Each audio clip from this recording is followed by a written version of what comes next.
청문회 직접 참석해 증언하셨던 김한균 전국 언론노동조합 위원장님 자리하셨습니다. 예, 네, 예, 반갑습니다. 그리고 김창룡 인제대 교수님 자리하셨습니다. 반갑습니다. 예, 반갑습니다. 4차 청문회였었죠, 위원장님? 네, 네. 예, 직접 참석을 하셨었는데 이제까지 말은 많았었던 거 아니에요? 그렇습니다. 대통령도 예, 언론은 장악할 수도 없고 예, 장악할 생각도 없다. 이런 말로 언론의 자유를 이제 강조해 왔었는데요. 근데 실제로 박근혜 정부 들어서 많은 언론에 대한 제약이 있고 탄압이 있었다. 예. 심지어 그것을 넘어서 언론 장악을 시도했었다 예. 하는 이야기들이 계속 있어 왔고. 그렇죠. 아까 나왔습니다만 국정조사에서 그 대표적인 사례로 2014년 11월에 예, 이른바 정윤의 문건을 터뜨렸던 세계일보가 예. 겪은 일, 이게 이제 김영한 비망록에도 확인이 됩니다만은 그걸 이제 대표적으로 꼽을 수가 있죠. 예, 그것을 대표적으로 꼽는 이유는 정부에 대해서 비판적인 기사를 보도를 했고 예, 거기에 대해서 청와대가 움직였고 그다음에 사장이 해임되는 데까지 이르렀거든요. 예. 그래서 이게 이제 명확하게 완결지어진 언론 탄압이다. 예. 이렇게 보는 것 같습니다. 교수님, 그때 당시에 이제 보면 많은 국민들은 사실 지금 이제 이 이명박근혜 정권 들어서 언론 환경이라고 하는 게 그 언론 지수도 그렇고 언론 탄압이 있어 왔다라고 하는 그 심증은 다 있었는데 그게 객관적 근거가 없었단 말이에요. 국민은 내용을 사실 잘 모르죠. 예. 보면 2014년도에 언론이 제대로 보도했더라면 국정농단 사태는 조금 더 일찍 알려지고 예. 또 어떻게 보면 좀 더 바르게 국정이 바르게 갈 수 있었는데 2014년도에 세계일보가 이런 보도를 하고 세무조사를 당하고 이런 건 뭘 의미하느냐면 예. 국가의 언론 통제 전략이 그 당시에 강력하게 작동을 했다는 소리죠. 기자나 편집국장은 형사조치, 그리고 사장도 해임, 그리고 나머지는 세무조사라든가 다른 예. 방식으로 압력을 가했는데 한마디로 언론 통제와 또 말을 잘 듣는 언론사에 대해서는 회유하는 이 디바이드 앤 룰 전략을 써서 언론을 통제해왔고 그 결과 2014년도에 세계일보가 용감하게 대한민국의 대통령이 둘이다. 이런 식으로 보도를 했지 않습니까? 예. 그럼에도 사람들이 불구하고 이게 뭐지? 이랬었단 말이에요. 예. 그러니까 그런 보도가 나왔을 때 다른 언론에서 조금만 힘을 좀 바쳤더라면 예. 이 문제가 좀 더 공론화될 수 있었고 이 국정농단 사태를 2년 전에 좀 중단을 시킬 수 있을 만큼 한 언론이 우연찮게 취재를 해서 그걸 공론화시켰지만 타 언론사들이 협조를 하지 않았고 그 이면에는 청와대의 강력한 언론 통제 전략이 먹혀 들어갔다는 것이죠. 예. 그래서 2년 더 이렇게 끌어왔고 이번에 JTBC가 보도함으로써 마침내 이것이 공론화돼 버린 것이죠. 그때 만약에 제대로 언론들이 같이 보도했으면 그때 탄핵이 됐을까요? 탄핵 여부를 떠나서 예. 일단은 공론화를 시키고 이 사실이 그대로 공개됐다면 저는 탄핵 아니라 그때 당시도 국민들은 이 내용을 몰랐기 때문에 예, 심각한 문제였을 것이다. 충분히 예. 촛불 사태가 2년 전에 재현될 수 있었고 저는 탄핵 사태도 충분히 가능하다 이렇게 보는 것이죠. 지금 드러난 내용들을 봐도 국민들은 너무나 분노할 이런 사안 아니겠습니까? 지금도 아직도 못 믿겠다는 사람들이 꽤 많이 있죠. 그렇습니다. 예. 고 기자님, 네. 당시 그래서 세계일보 관련된 보도를 봤더니 세계일보 사장은 이제 해임됐고요. 예. 통일교 재단이 또 세무조사를 받았단 말이에요. 네네.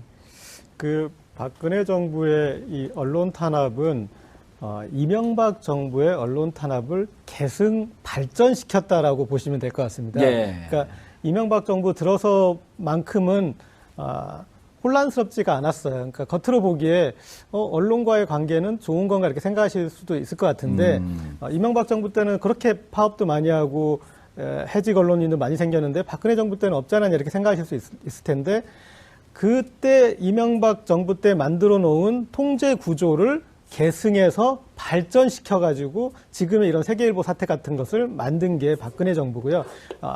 이 이명박 정부가 만들어 놓은 숙제를 박근혜 정부는 하나도 풀지 않았습니다. 그래서 해직 언론이나 뭐 이런 것들이 다 답보 상태고 이분들은 아마 이제 탄핵이 완전 탄핵 소추가 헌재에서 판결 받아야지 그 다음에 이제 구제될 것 같은데 기존에 언론을 휘어잡았던 것 그것을 그대로 유지하고 있었던 것들이 이런 이 사태로 예.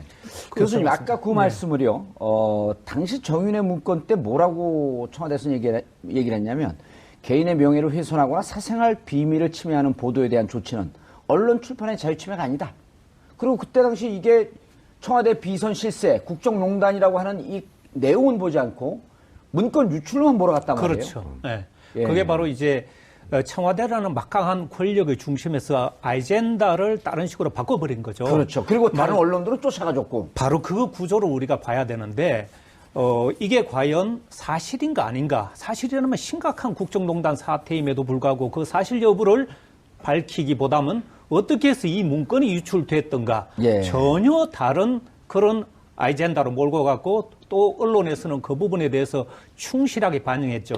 제가 아까 말씀드렸던 언론이 비판 언론과 우호 언론으로 이미 양분해서 청와대는 대응을 했단 말입니다. 예. 우호적인 언론에 대해서는 여러 가지 혜택을 주고 광고를 통해서 물질적인 보상을 해주고 예. 그 외 비판 언론에 대해서는 강력한 탄압 조치를 취했던 그렇죠. 그런 예. 방식이었는데 좀 전에 우리 고 기자가 얘기했다시피 이명박 정부 때 그리고 박근혜 정부 때 언론 정책이 뭐가 달라졌는데 개성 발전했다 이렇게 표현을 했는데 저는 그걸 조금 이렇게 말하고 싶어요. 이명박 정부 때 MBC나 KBS 여기 MBC PD 출신도 있지만 그 당시 최장 파업을 하고 엄청난 언론 장악이 그때 사실은 진행됐었고 박근혜 정부는 그 열매를 사실은 따먹고 있는 거예요. 예. 말하자면 사장도 바뀌고 사장은 인사권을 통해서 기자들 저항하는 기자들은 잘랐지 않습니까? 예. 그리고 지금 또 사실은 길거리에서 법원에서 복직시켜라 함에도 불구하고 그 유능한 거부하고 기자들이 있고요. 예. 돌아오지도 못하고 예. 있고 그러면서 수많은 기자들이 사실은 나가고 예. 안에 있으면서 이런 예스하는 기자들이 남아든 것이고 예. 이제 박근혜 정부는 그러한 구조 속에서 어떻게 보면 권력 마음대로 언론을 내 친구로 예. 만들어버린 것이죠. 알겠습니다. 위원장님, 이제 보면 그때 2009년인가 2010년에 방송통신법, 이른바 이제 종편 탄생의 근거가 그렇죠. 됐던 네네. 거죠. 그게 이제 사실은 어찌 보면 언론 장악과 이제 말 듣는 언론에게는 좀 떡을 주고 그렇지 않은 언론에게는 재갈을 물리는 이런 이제 정책의 시작이었었는데 그래갖고 MB 정권 때는 한겨레, MBC 상대로 소송도 걸고 그랬었잖아요. 그렇죠. 그때 직접 당사자 아니었었나요? 소송도 많이 당했고요. 예. 근데 사실 이제 정부에서 언론 보도가 잘못됐을 때 그 정정할 권리가 있고 또 개인의 명예가 훼손됐다면은 거기에 대해서 또 법적 쟁송을 통해서 예. 보상을 구하는 것도 뭐 민주주의 사회에서 가능한 일입니다. 예. 근데 MB 정부 들어서 했던 것은 뭐냐면은 이른바 이제 국가기관이 나서서 예. 명예가 훼손됐다. 이게 법리적으로 보면은 이미 예. 확립된 거거든요. 국가기관에는 훼손당할 명예가 없다. 인격이 없다. 예. 하는 것이 이미 확립된 거예요. 그럼에도 불구하고 MBC 광우병 사태 때 예. 농림부 장관이 훼손당했다. 명예를 예. 훼손당했다. 그래서 수사 의뢰하고 그래서 이제 임수빈 검사가 이제 그만두는 일까지 벌어지지 않습니까? 예. 근데 아까 이제 고재열 기자가 이야기했습니다마는 MB 정부에서 진행했던 언론 탄압을 박근혜 정부에서는 보다 더 발전시켰다. 이렇게 예. 이야기했지 계승 않습니까? 발전. 예, 예. 발전. 충분히 그렇게 이야기할 수 예. 있어요. 왜냐하면은 박근혜 정부 들어서 언론 보도라든가 명예훼손이라고 자기들이 판단한 건에 대해서 김기춘 비서실장이 여러 건의 소송을 제기합니다. 예. 그런데요, 더 재밌는 것은 뭐냐면은 박근혜 대통령이 명예훼손을 당했을 것이다. 제3자가 판단하는 겁니다. 예.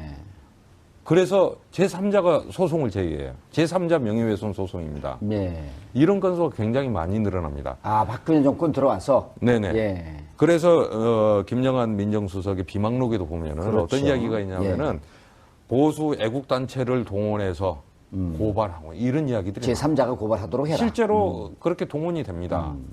예. 예. 그다음에 이제 작년 12월입니다만은 예.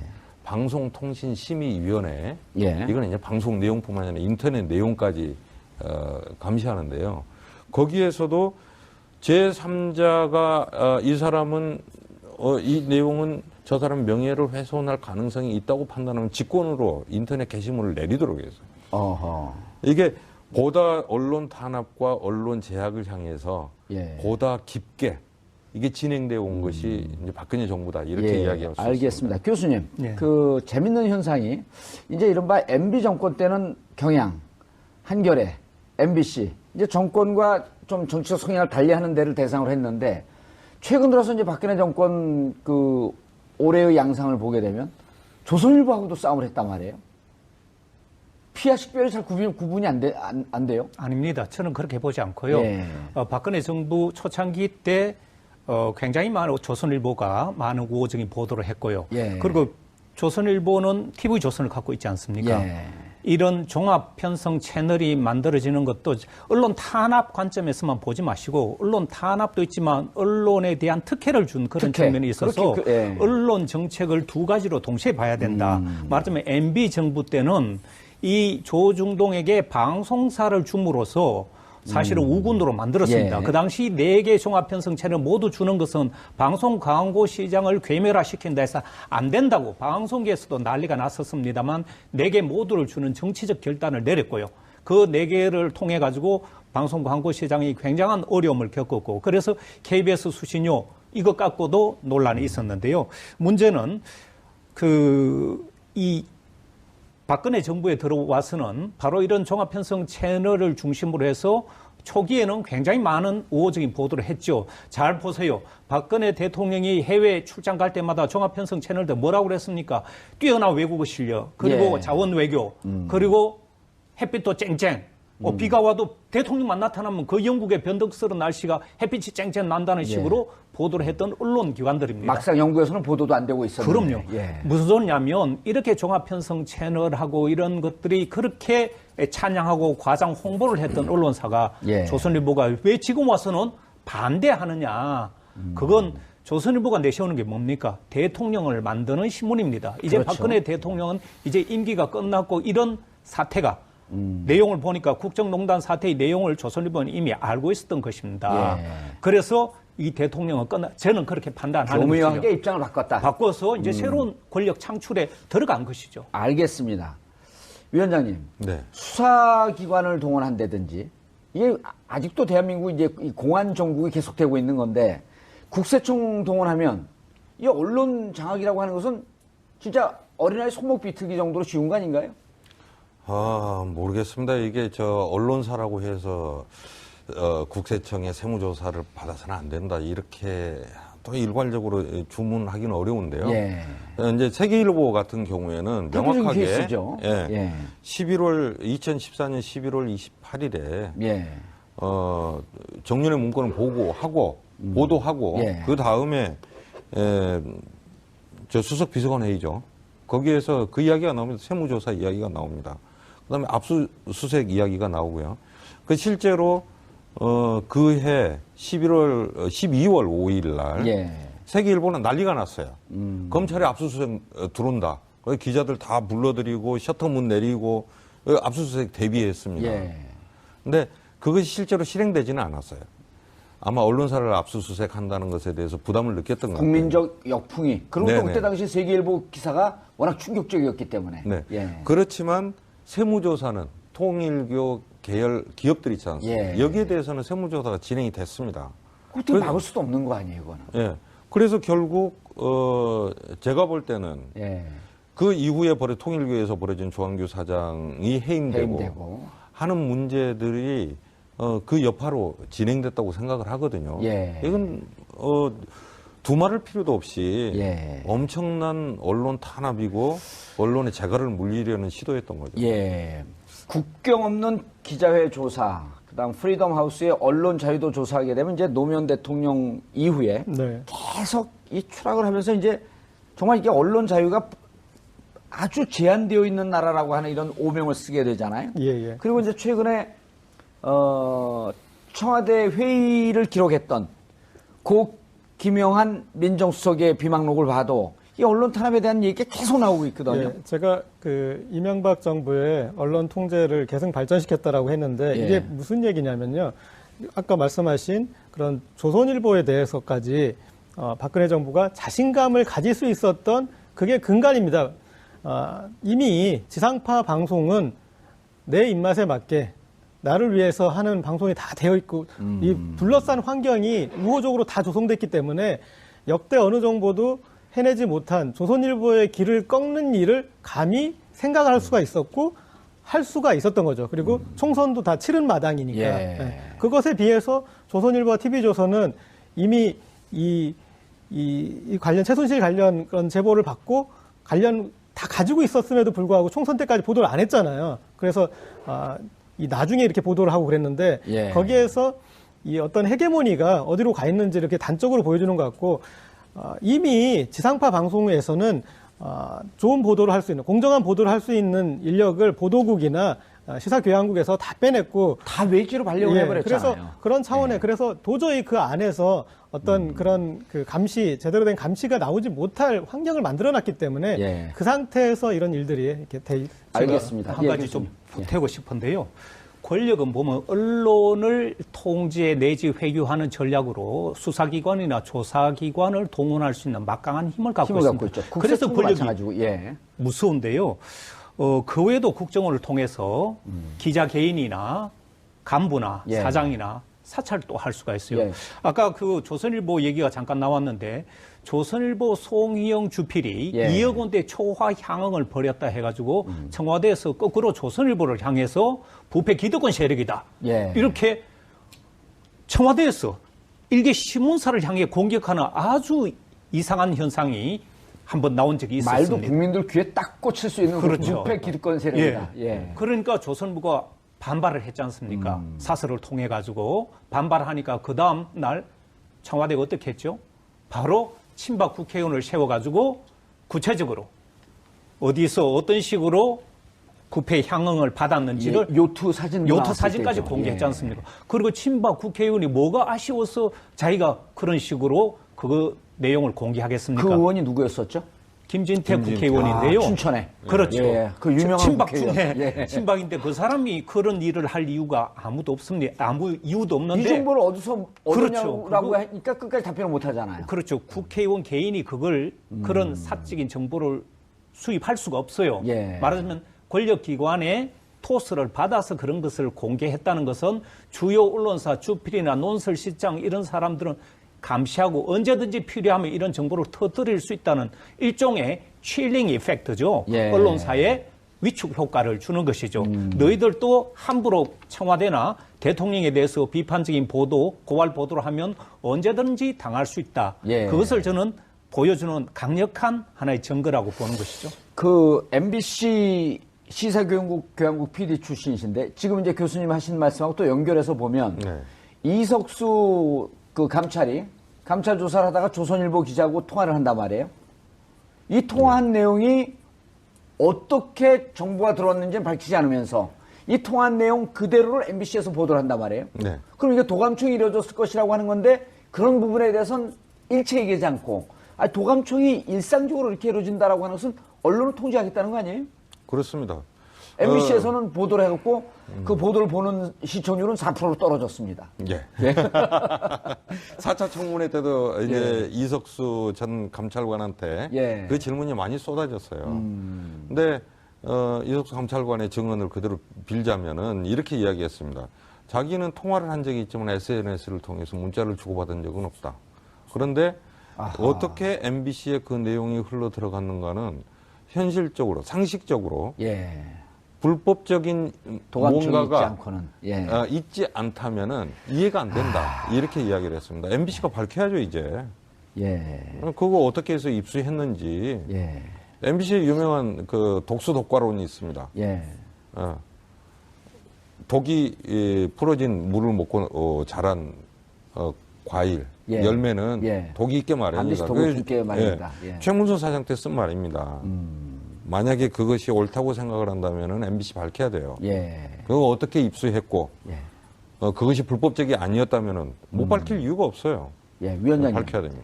MBC 뉴스가 한때는 가장 시청률이 높고 국민들이 가장 신뢰하는 그 방송인데 아까도 제가 잠깐 말씀드렸지만 이 보도가 이제 4%대예요. 예. 이런 그 MBC 출신으로서 MBC에 몸담고 있는 언론인으로서 그 보는 심정이 어떻습니까? 촛불에 갔을 때요. 예. 그 유튜브에서도 그렇죠. 올랐습니다만 예. MBC 로고를 붙인 마이크를 들고 리포트를 하려고 그럴 때 시민들이 계속 야유를 보냅니다. 결국 뛰죠, 그걸. 그래서 못하고 예. 가거든요. 그 또 시민들이 하는 말이 뭐냐면은 청와 데스크다. 뉴스 데스크가 아니라 청와 데스크다. 청와 데스크다. 예. 그 이야기를 들을 때 물론 현장에서 뛰고 있는 많은 기자들이 전부 다 기레기는 아니지 않습니까? 예. 얼마나 가슴이 아팠겠습니까? 그렇죠. 근데 MBC 같은 경우 KBS도 마찬가지였습니다만은 예. JTBC가 태블릿 PC 보도를 하기 전까지 그냥 팔짱 끼고 있었어요. 예.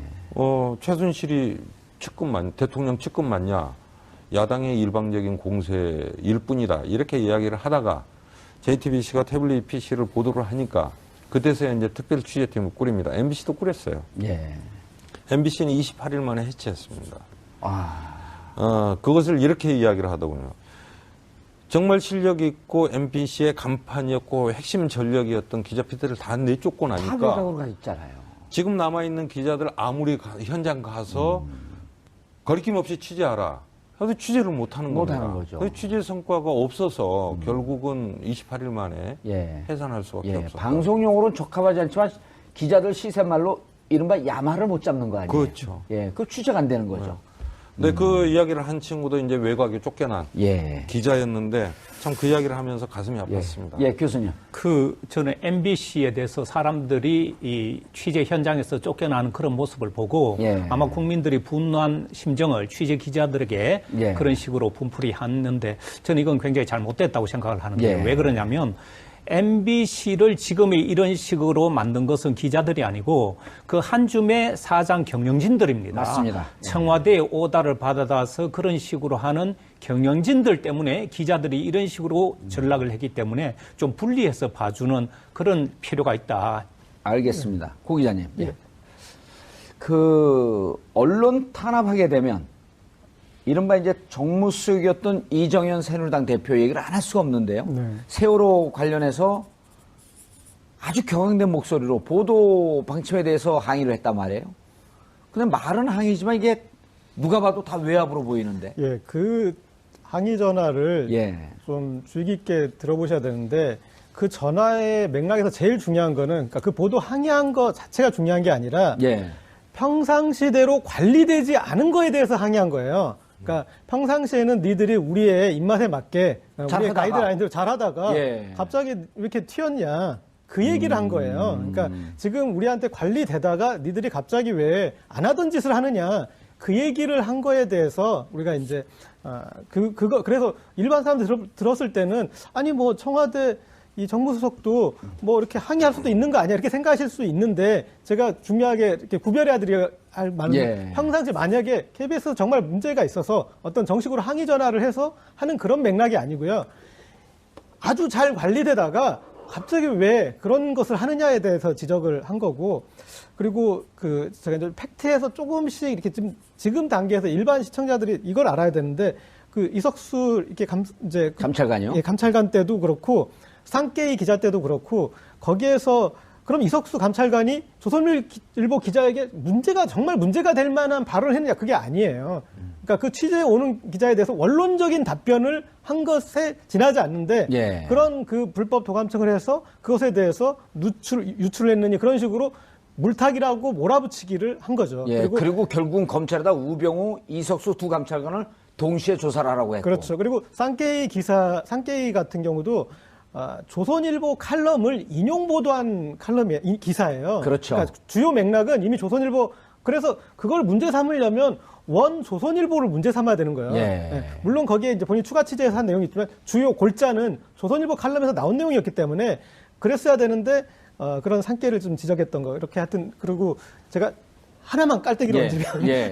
그동안에 이제 이 박근혜 정부 언론이 제대로 역할을 못하고 그랬다고 하시는데 그러니까 시사인이 그래도 조그만 언론사지만 열심히 노력을 해서 예. 그 와중에 최순실 사진을 저희가 2년 전에 찍은 거예요. 그래서 저희도 정말 이 매의 눈으로 예. 정윤의 최순실을 찾아다니다가 그렇게 해서 그때 찍었던 사진을 지금 저희가 그걸 예. 공개를 해서 사실은 초기에 최순실 이름이 나올 때 아무도 얼굴도 몰랐어요. 그럼요. 네. 2년 전에 아무도 신경을 안 썼죠. 네, 그런데 그 얼굴을 저희가 이렇게 공개를 함으로써 최순실을 다시 찾아 독일에서 그 행적도 찾고 그리고 태블릿 PC 그런 연결이 될 수 있어서 저희 조금 시사인 훌륭한 주간지입니다. 예. 시사인 좋아합니다. 예, 교수님. 저는 아까 청와대 예. 홍보수석이 언론사에 전화를 한다. 이 자체가 협조로 들릴 수도 있고 아니면 정말 탄압 내지 회유로 보일 수도 있는데 권력에서 언론사 사장에게 전화를 한다는 것은 영국에서는 언론 자유의 조종을 울려라 이런 표현을 쓰고 있는데요. 그래서 권력층하고 언론사 주요 간부는 만나는 자체도 굉장히 어떻게 보면 금기시하는 그런 정도로 만나도 그거 자체도 언론 자유에 일정한 영향을 미칠 수 있다. 그럴 수 있다고 얘기하는데요. 저는 이 시점에서 뭐 시사인이라든가 일요신문의 시사저널 이런 매체들이 굉장히 노력했고 그런 매체들의 노력을 저는 인정을 합니다만 결정적인 한 방을 터뜨린 게 JTBC거든요. 그렇죠. JTBC가 이 태블릿 PC라는 것을 요것만 보도했기 때문에 JTBC가 오늘날 이렇게 10%가 넘는 시청률을 마의 10%라고 그러지 않습니까? MBC가 4%로 쪼그라든 반면에 종편이라는 JTBC가 10% 올라간 이 현상에 대해서는 그동안 저널리즘에 충실하고자 노력해온 그런 점도 동시에 우리가 평가해야 된다. 무슨 소리냐면 이런 언론 탄압 시대에도 불구하고 이런 여러 언론 매체들이 그나마 이런 감시 견제 역할을 했기 때문에 그나마 이 정도까지 왔다 이런 말씀 드리는 거죠. 교수님 아주 그 중요한 지적의 말씀이신데 위원장님 보면은 지금 특별팀을 꾸렸다가 다 이제 해체를 했고 특히 KBS, MBC가 언제 이 지경까지 왔냐라고 하는 걸 생각하면 가슴이 아플 지경인데 2년 전으로 되돌아보면 사실 세월호 참사가 났을 때 마지막까지 시청률이 떨어지면서도 끝까지 그 보도 그 입장을 꾸준히 가져갔던 게 JTBC였거든요. 맞습니다. 그런 것이 국민들 사이에서 축적이 되면서 신뢰가 쌓였던 거지. 이번엔 느닷없이 예를 들어서 다른 매체에서 평상시 신뢰가 없던 매체에서 JTBC처럼 태블릿 PC를 갖고 보도한다고 했고 느닷없이 신뢰가 올라가지는 않거든요. 맞습니다. 네네. 그런 오랜 그 바른 언론으로 쓰려고 했던 노력이 있었는데 근데 이제 한술 더 떠서 태블릿 PC를 갖고 이게 제보가 들어온 거냐 정말 너네가 거기서 한 거냐 이러면서 완전히 또 언론에서는 물타기 하는데 이것도 언론 탄압의 그 언론 조작의 일종 아닌가요?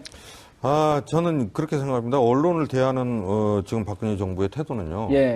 일단 초점 흐리기요. 물타기. 물타기부터 합니다. 그 세계일보 정윤회 문건 보도 때도 대통령이 그렇게 이야기합니다. 찌라시 같은 내용이다. 그렇죠. 예. 유출에 대해서만 포인트를 찍죠. 헌법재판소에 보낸 답변에도 뭐라고 되냐면 객관적 사실에 부합하지 않고 이렇게 돼 있어요. 지금 2년 전에 보도된 내용이 지금 돌이켜 왔을 때 객관적 사실에 부합하지 않는다고 이야기할 수 있는가? 저는 아니라고 사실이죠. 생각하거든요. 그다음에 이제 그 다음에 이어지는 말이 개인의 명예를 훼손하는 내용이었다. 이렇게 이야기합니다. 그렇죠. 이 개인이 누군지는 모르겠어요. 정윤회인지 아니면 김기춘 비서실장인지 문맥상 대통령이라고 생각이 됩니다. 아까 말씀드렸듯이 대통령이라는 국가 기구가 개인으로서 훼손당할 명예가 있는지는 살펴봐야 되고요. 그 내용이 정말로 대통령의 사생활에 관한 내용이었는가? 저는 아니라고 생각해요. 대통령이 수행해야 될 임무에 대한 문제제기였던 거죠. 그렇죠. 근데 자꾸 이런 식으로 이제 물타기를 하면서 흐린다는 겁니다. 알겠습니다. 교수님. 아까 태블릿 PC 후입 경로를 가지고 정당성 혹은 이 불법성 여기에 대해서 일각에서 음모론 문제를 제기했지 않습니까? 저는 이것이 문제의 본질이 아닐 뿐만 아니라 서로 이것을 문제 삼는다 하더라도 법원 판례가 딱 나와 있어요. 말하자면 이것이 불법적으로 입수했다 하더라도 이것이 공익을 위하고 오로지 진실이라고 믿었다는 상당한 이유가 있는 이 두 가지 조건을 충족시킬 때는 죄를 묻지 않는다는 위법성 조각 사유라는 예. 그런 조항이 있어요. 예. 그렇기 때문에 서로 이것이 불법적으로 구입했다 손치더라도 그것을 가지고 문제 삼으려면 이 법원 판례를 따져보라. 예. 그리고 이미 이것에 대해서 논란이 있어서 JTBC가 자세하게 그 내용을 다 공개를 보도했죠. 했기 때문에 예. 그 이후에는 지금 문제가 되지 않고 있죠. 예, 알겠습니다. 고 기자님. 네. 대한민국 언론 환경을 좀 이제 들여다봐야 되는데요. 어쨌든 기성 언론은 메이저 언론인데 공교롭게도 전 세계에서 SNS를 통한 SNS라고 하는 하나의 매체가 되어 있고 예, 예. 팟캐스트라고 하는 비주류 매체가 주류 매체를 뛰어넘는 아주 독특한 형상이란 말이에요. 그것은 주류 매체가 제대로 된 보도를 하지 않는다라는 인식에서 사람들이 그러니까 지금 제가 이렇게 비유를 하자면 뉴스의 백화점에서 불량품을 파니까 예. 우리는 차라리 뉴스의 야시장에 가서 제대로 된 정품을 사겠다. 사겠다. 그런 이제 논리고요. 예. 세월호 보도 때 MBC 보도에 정말 뼈아픈 지점은 어떤 게 있냐면요. 그 세월호 보도 때 JTBC가 상당히 주목받았지 않습니까? 그런데 당시 세월호 참사 현장에 가장 먼저 접근한 기자는 목포 MBC 기자였어요. 맞습니다. 그리고 MBC가 뭘로 찍혔냐면은 전원구조 오보를 낸 언론사로 찍혔는데 현장에 접근한 목포 MBC 기자가 이거 이상하다. 여기 지금 구조가 제대로 안 된 것 같다. 지금 그래서 그 전원구조 보도하려는 그런 거에 대해서 현장에서 정보 보고를 했는데 그것이 이게 이 데스크들이 그걸 묵과하고 본인의 그 MBC에 속한 그 기자의 현장 보고를 무시하고 그냥 이 정부에서 전원구조했다니까 그대로 보도해버린 거기에서 어떤 그 MBC가 그동안에 MBC를 정권이 그런 식으로 관리하고 제대로 된 기자들을 가장 중요한 보도 라인에서 재해버리고 난 다음에 나온 참사가 MBC 참사가 세월호 참사 때 있었던 거죠. 그리고 예. 다른 이 언론사들도 특징이 뭐냐면 세월호 참사 때 7시간 동안 우리가 언론이 어떤 식으로 취재했는지도 해야 돼요. 그거를 들여다봐야 되죠. 언론 노조 했습니다. 했더니 결론이 뭐냐면 7시간 동안 언론도 우왕좌왕했어요. 예. 그래서 지금 어디로 가야 되는지 모르니까 이제 KBS 기자한테 제가 얘기를 들어봤더니 수십 명의 KBS 기자가 내려가서 뭘 해야 될지 몰라가지고 같이 있는 거예요. 그건 말이 안 되는 거거든요. 일단 뭉치면 사는 게 아니에요. 현장에 갔을 때는 흩어져서 취재를 해야 그렇죠. 되는데 어디를 가야 될지 뭘 해야 될지 모르니까 몇 시간 동안 그렇게 있었다라고 참담했다라고 얘기를 하는데 예. 알겠습니다. 위원장님. 자, 이제 가장 SNS가 활성화되어 있는 사회. 그 다음에 메이저 언론이 어떻게 왜곡을 해도 인터넷상으로 다시 SNS나 비주류 언론이 바로잡는 사회. 그럼에도 불구하고 지금 이 언론 탄압은 70년대의 모습을 그대로 보이고 있거든요. 맞습니다. 예. 네. 노조위원장으로서. 김영한 비망록을 보면요. 예. 그 용어들이 장이 제가 계속 어렸을 나오잖아요. 때, 예.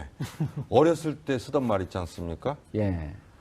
응징, 추적, 처단, 적개심을 가지고 예. 이게요. 저 북한에 대해서 한 말이 아닙니다. 예. 박근혜 대통령에도 좀 비판하고 정부 정책에 대해서 비판적인 태도를 언론에 취한 대해서. 사람들, 우리 국민들을 향해서 그렇게 이야기하는 겁니다. 응징하고 처단, 추적해야 되고 이런 말을 쓰는 겁니다. 근데 저는 그래서 이 박근혜 정부의 청와대 비서실은 네. 70년대하고 조금 더 달라지지 않았다. 그렇죠. 본질적인 면에서요. 예. 그러니까 언론의 이제 다양한 SNS라든가 이런 양태들이 변했지만은 그것을 바라보고 통제하고 하는 사람들의 하고 싶어하는 사람들의 기전은 70년대 그대로인 거예요. 예. 70년대 공안 검사로서 네. 대공 과장을 했던 공작 정치를 했던, 정치죠. 예. 김기춘 비서실장을 중심으로. 예. 그래서 한번 보십시오. 이 상황을 전혀 이해를 못 하는 거예요. 1인, 그 미디어가 있을 수 예. 있잖아요. 그래서 그것을 뭐 3명 이상 기자가 없으면은 다 폐쇄한다. 예. 이런 또 기준을 내세웠잖아요. 그렇죠. 그 헌재 가서 깨졌죠. 예. 예.